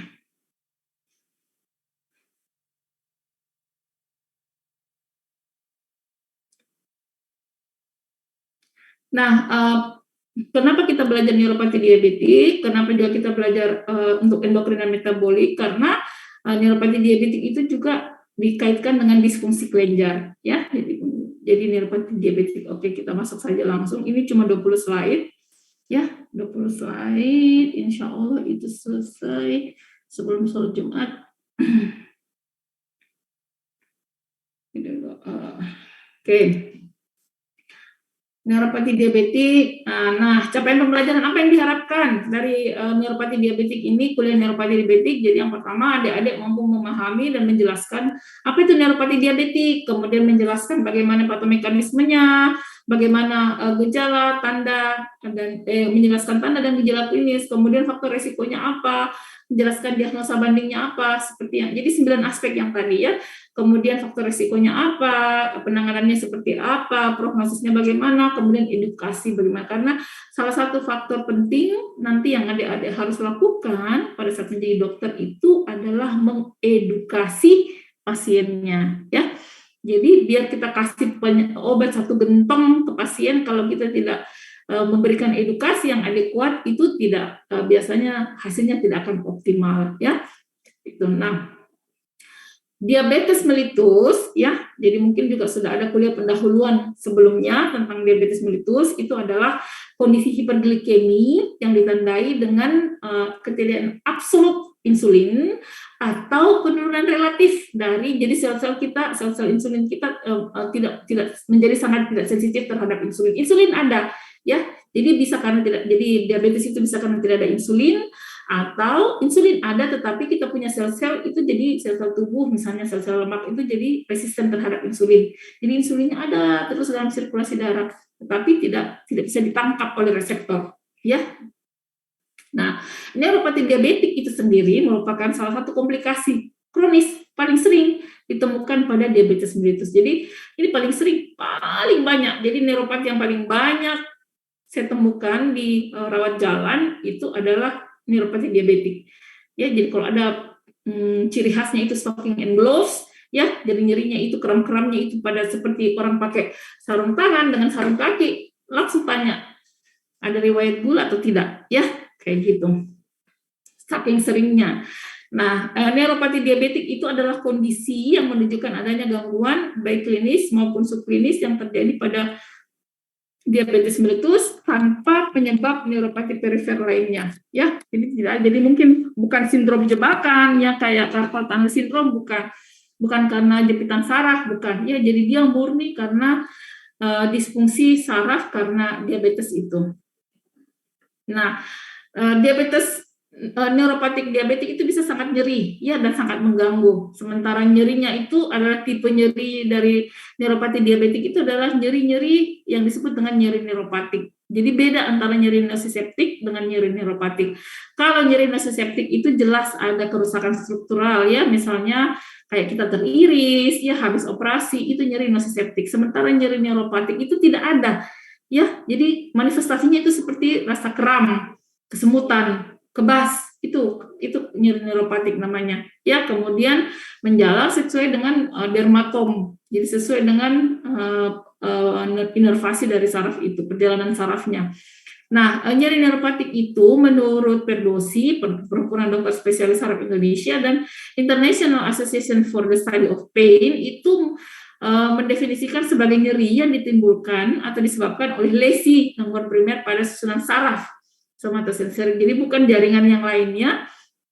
Nah, gejalanya itu bersifat sangat subjektif, ya bersifat individual. Jadi pasien itu bisa bilang dia kram, sementara pasien yang lain bisa bilang kayak kesemutan, sementara yang lain pasien yang lain itu bisa bilang ini cuma kayak kebas-kebas rasanya. Jadi beda-beda karena sifatnya memang sangat subjektif, ya.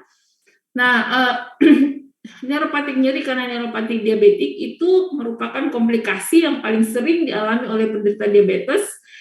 Sekitar 50%, bayangkan itu. Jadi 1:2 dari 2 pasien diabetes, salah satunya pasti menderita neuropatik diabetik. Itu saking tingginya. Beda tadi dengan yang grave disease ya.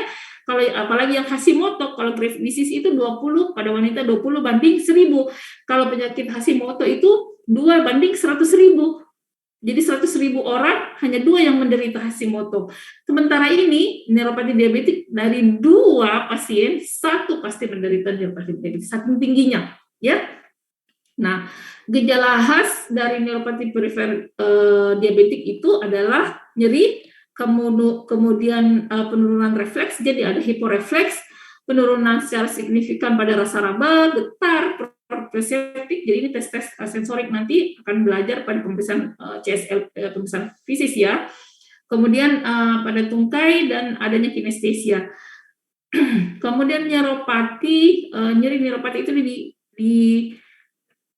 lebih sering ditemukan pada penderita DM tipe 2 ya dibanding dengan tipe 1. Kalau tipe 1 kan juvenile yang bawaannya, ini lebih sering pada yang DM tipe 2.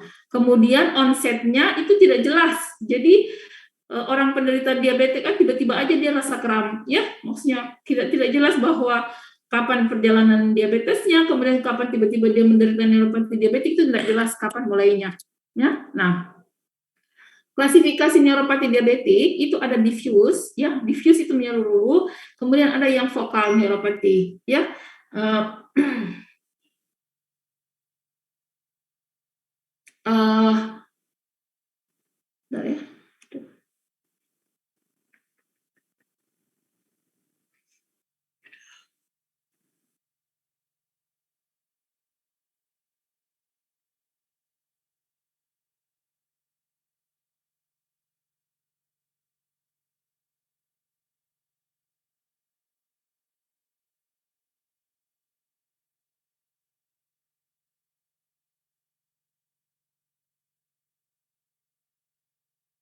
Nah, yang diffuse neuropati itu ada 3 tipe, ada yang distal, simetrik, sensorimotor, polineuropati.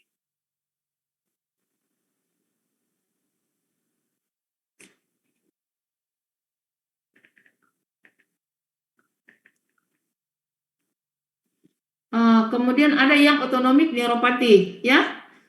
Yang autonomic neuropati itu ada yang disebut dengan pseudomotor neuropati, ada kardiovaskular yang sudah dijelaskan sebelumnya, ya, ada gastrointestinal neuropati, ada genitourinary neuropati, ada yang symmetrical proximal lower limb motor neuropati atau di bawah, ya. Jadi distal itu di bawah, kalau symmetrical itu proximal itu dia lebih di atas.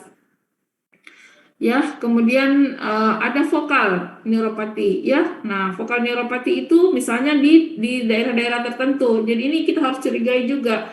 Kalau misalnya ada pasien yang misalnya di daerah pipis ini ada kan nervus trigeminal, ya, nervus trigeminal itu juga bisa pokoknya di mana ada saraf bisa terjadi neuropati di situ. Ada juga yang matanya terus tiba-tiba juling, ya biasanya kita sebut juga kalau tidak ada gejala lain, kemudian ada riwayat diabetes, ya, diabetes yang tidak terkontrol, apalagi kita bisa curigai ada suatu polineuropati pada yang mempengaruhi dia punya otot-otot pergerakan bola mata, ya. Nah, ada radikulopati, plexopati. Kalau mengenai plexus di saraf spinal, ya, jadi bisa plexus brachialis, bisa plexus lumbalis atau plexus sacralis, ya. Kemudian entrapment neuropati, CTS, ya, carpal tunnel syndrome, itu sindrom jebakan jebakan terowongan karpal, itu juga salah satu predisposisi atau salah satu faktor risikonya adalah DM. Kemudian asymmetric lower limb neuropati, contoh-contoh klasifikasi dari neuropati diabetik. Nah, yang ini autonomic neuropati tadi yang saya jelaskan ya. Jadi gejalanya seperti apa kalau dia ada kardiovaskular? Jadi neuropati pada saraf otonom yang pada jantung. Nah, gejalanya itu biasanya ada resting takikardi ya. Jadi biar dalam keadaan istirahat pun dia berdebar-debar, kemudian ada abnormal blood pressure regulation ya, kemudian tidak bisa bertoleransi dengan exercise karena kita tahu bahwa olahraga itu adalah di tahap awal, di fase awal melakukan aktivitas fisik itu adalah membutuhkan peningkatan tekanan darah yang sesuai dengan kebutuhan dari otot-otot yang sedang aktif melakukan kerja ya, kontraksi otot. Nah, bisa juga terjadi hipotensi ortostatik. Ini disebabkan karena kardiovaskular autonomic neuropati. Nah, pada saluran pencernaan ada yang disebut dengan gastrointestinal autonomic neuropati, ada gastroparesis. Jadi apa namanya? Jadi lumpuh, dia punya gaster ya. Nah, biasanya pasien-pasien ini mengeluhkan disfagi, ya susah menelan, nyeri atau menelan, kemudian dia beol-beol, ya dia beol-beol, jadi ini diabetik diare, profuse, dan jadi diare tapi yang keluar itu cuma air, kemudian ada inkontinensia, bisa juga terjadi konstipasi, ini gastrointestinal ya. Nah, yang urogenital bagaimana? Ada disfungsi bladder ya, dengan gejala-gejalanya, kemudian ada disfungsi seksual juga ya, kayak gitu. Nah, patomekanisme hiperglikemia menyebabkan neuropati. Jadi ini adalah hiperglikemia, kemudian ini kondisi neuropati. Masuknya lewat mana? Ya, ada berbagai macam sebab, ada proses. Ada hipotesisnya, ada hipotesis hipoksia, kemudian ada hipotesis direct injury, dan ada hipotesis proses inflamasi. Jadi ini ada 3 hipotesis. Nah, ketika terjadi faktor risiko, misalnya hipertensi, hiperlipidemia, smoking, insulin resistance, ya, ini memperburuk kondisi hiperglikemia yang sudah dialami oleh pasien. Nah, ini adalah kaskade inflamasi awal yang terjadi ketika terjadi kondisi hiperglikemi, ya. Nah, pada jalur hipoksia, ya, jalur hipoksia, kondisi hiperglikemi itu memicu terjadinya mikroangiopati endoneurial, ya. Jadi mikroangiopati, kemudian mikroangiopati ini menyebabkan gangguan vaskularisasi yang berujung pada iskemia atau gangguan reperfusi, menyebabkan terjadinya neuropati. Nah, pada hipotesis yang kedua yaitu direct injury, ya, ketika terjadi hiperglikemia yang tidak terkontrol ini, nah kemudian terjadi perlukaan, ini bisa merangsang. Jadi ini adalah faktor-faktor transkripsi, ya, transkripsi dari proses inflamasi yang terjadi dalam sel. Ini secara langsung bisa menyebabkan neuropati. Nah, hiperglikemi juga bisa memicu terjadinya kaskade inflamasi. Jadi dia masuk merangsang pelepasan neurotropin, sitokin, peningkatan makrofag dan lain sebagainya. Kemudian ini pada akhirnya akan menyebabkan neuropati, ya. Nah, ini yang terjadi. Hipotesisnya ada 4. Jadi yang pertama hiperglisemia hipotesis, kemudian mikrovaskular hipotesis, struktur perubahan struktur pada Fraenfurter, kemudian vaskulitis neuropati. Ini penjelasannya, ya. Bagaimana penjelasannya? Jadi kalau kita lihat ini gambarnya, ini adalah gambar saraf yang sehat, kemudian saraf sehat itu dikelilingi oleh mikrovaskular, ya, mikrovaskular seperti ini. Nah, ketika terjadi hiperglikemi, salah satu yang terjadi adalah peningkatan viskositas pembuluh darah, berujung pada susahnya sirkulasi darah itu menjangkau daerah-daerah perifer atau daerah-daerah kapiler. Makanya selalu yang cedera pada yang terjadi problem pada diabetes itu adalah mikrovaskular, ya, mikrovaskular, karena tidak bisa, karena sudah kental. Bayangkan itu kalau kayak kita punya darah kayak apa istilahnya, karamel, ya. Kalau yang perempuan mungkin pernah lihat pernah dengar karamel itu kalau gula kita panaskan, ya, kemudian dia mengencet, itu kan kental sekali. Nah, bagaimana analognya itu kita mau menyalurkan itu darah atau karamel yang kental tadi ke dalam saluran yang sangat kecil, tentu sangat susah untuk menjangkau daerah-daerah ujung kapiler.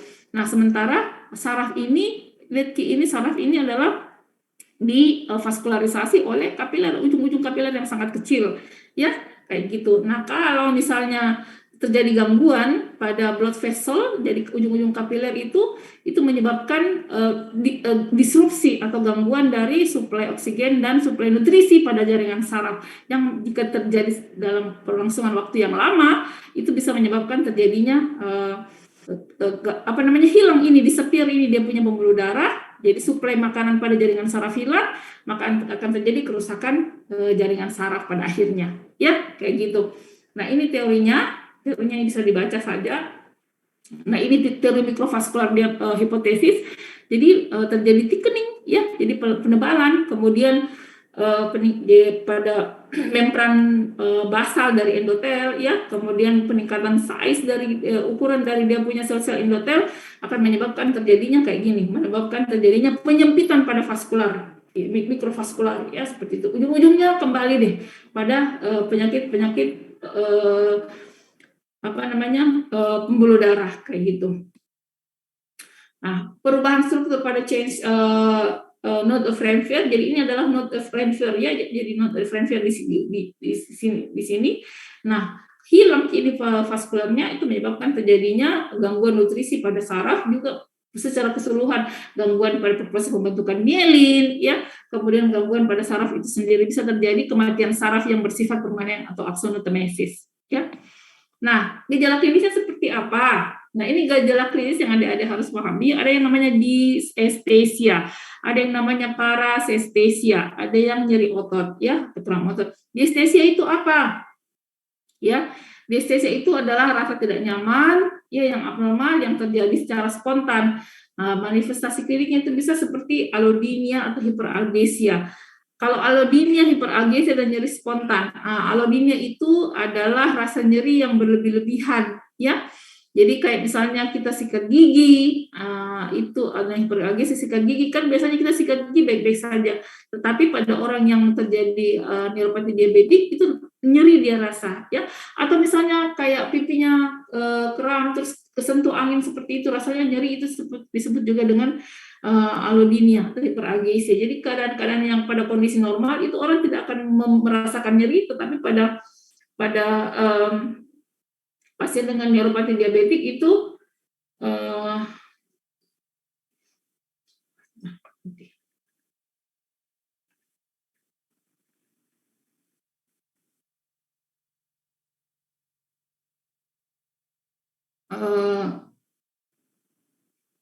kemudian nyeri otot atau nyeri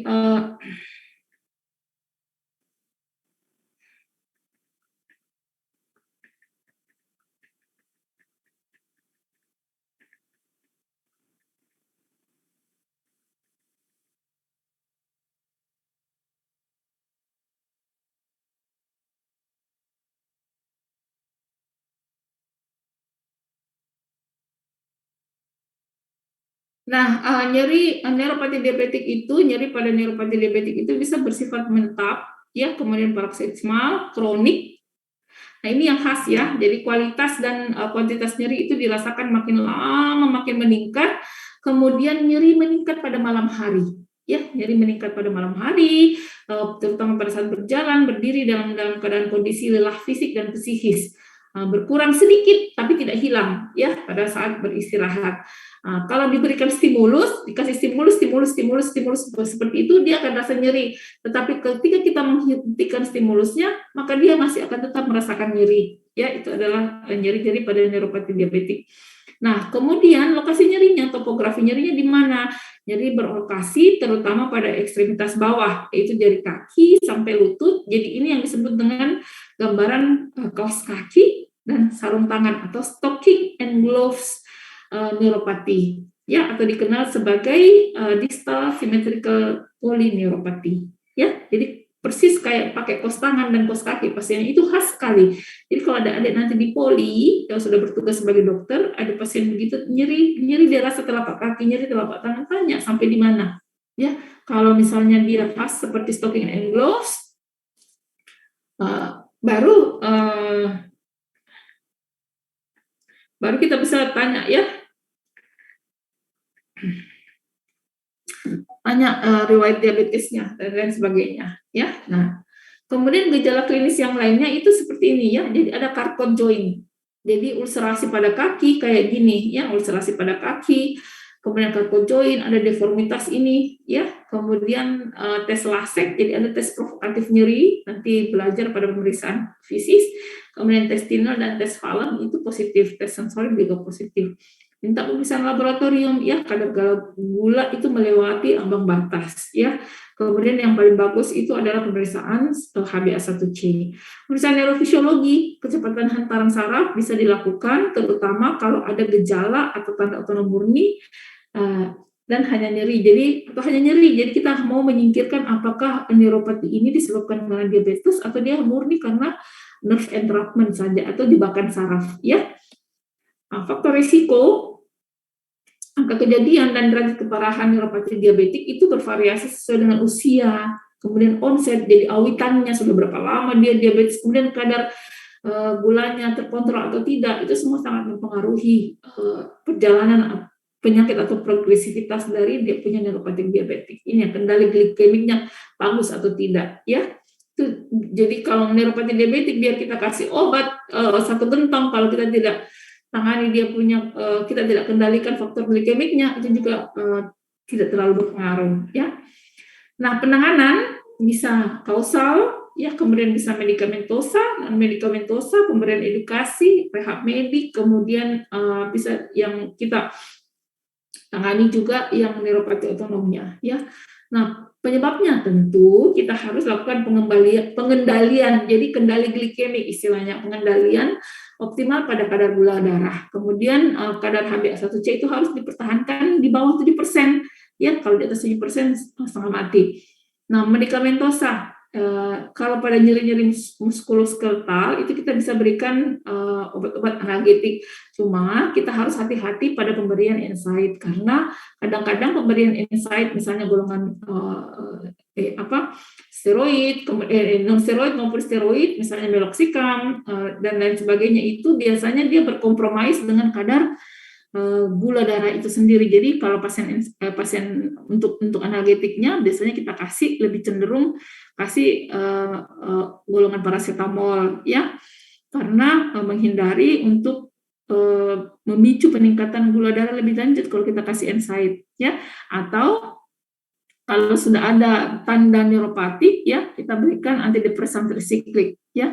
Jadi atau antikonvulsan, atau antiaritmik, boleh juga topikal atau boleh blok saraf. Nah, antidepresan yang paling sering kita kasih di rawat jalan ini, ya, amitriptilin, pregabalin, ya, gabapentin, karbamazepin, ini sangat membantu pasiennya, ya, kalau sudah ada positif tanda-tanda nyeri neuropatik, ya. Kemudian non medikamentosa itu bisa dengan lakukan terapi, ya. Jadi non medikamentosa itu dengan terapi fisioterapi kayak gitu. Nah, atau pengendalian dengan terapi nutrisi misalnya, atau terapi kontrol dietnya. Nah, edukasi, kalau misalnya sudah ada ulkus diabetik, lakukan perawatan kaki, ya. Kemudian ini adalah obat-obatan yang bisa membantu kalau ada gejala otonom neuropati, ya. Kalau dia ada gastroparesis, mual, muntah, diare, bisa diberikan sedikit metoclopramid dengan domperidon. Kalau dia ada ini bisa dikasih loperamid, clonidin, atau antibiotik, ya. Boleh juga kalau ada tanda pemeriksaan darah rutin ada leukositosis yang mengindikasikan adanya infeksi inflamasi, ya. Kemudian disfungsi erektil atau disfungsi seksual bisa dilakukan dengan pemberian ini, ya. Nah, ini yang sudah diagnosis banding, ya. Diagnosis banding semua gejala neuropati, bisa GBS, ya, kemudian bisa polineuropati yang lain, bisa CTS, vaskulitis, leprosi, herpes zoster, rabies, ya, neuralgia trigeminal, post herpetic neuralgia, itu semua bisa jadi diagnosa banding dari neuropati diabetik. Prognosisnya tergantung dari tipe neuropati, ya. Polineuropati simetris biasanya perjalanan penyakit berlangsung kronik, progresif, lebih lama dan lebih susah sembuh, ya.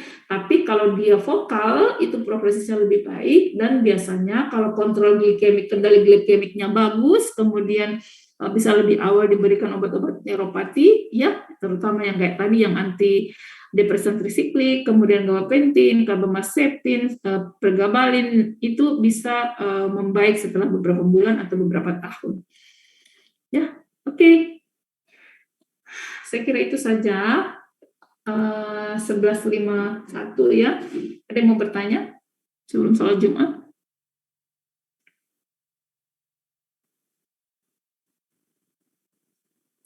KB dok, apabila diizinkan, apakah boleh minta PPT-nya sebagai bahan pembelajaran? Boleh banget. Nanti saya kasih ke mana? KB dok, bisa ke dokter Rima dok? Dokter Rima? KB dok. Atau bisa ke saya langsung dok? Iya, enggak apa-apa, nanti saya kasih ke dokter Rima. Boleh juga nanti japri saya ya. Jadi saya kasih aja. Saya kasih PDF-nya ya. Iya dok, terima kasih dok. Iya, oke.